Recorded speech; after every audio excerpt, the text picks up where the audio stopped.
Doug was the real guy. What you saw, what you heard, what you observed of him in action, he was the real guy. He instilled in me a comment that I've never forgot. He said, every person deserves a place at the table. My dad was always, active, involved in various, community and outreach events. And you could just tell, right, it was his passion, right? He was, he just couldn't wait to get out there and make a difference. Doug was a great supporter of CMU, as we all know.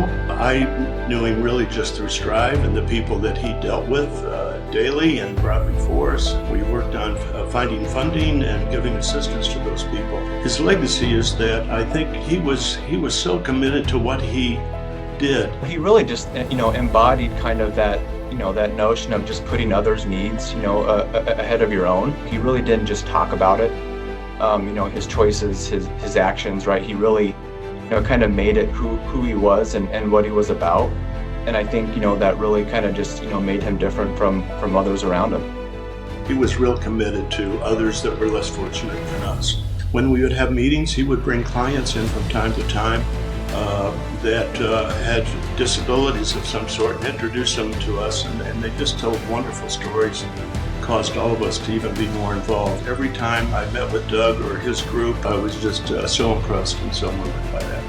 He's always been the spark, right? The one who gets things going, whether that's dressing up like the Easter Bunny or, singing the CMU fight song louder than anybody else. His intentions were just, to bring people together, encourage others to do good and support one another.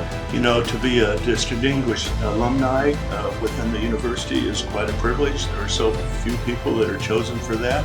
If he was alive today, he'd be doing wondrous things for people less fortunate than you and I.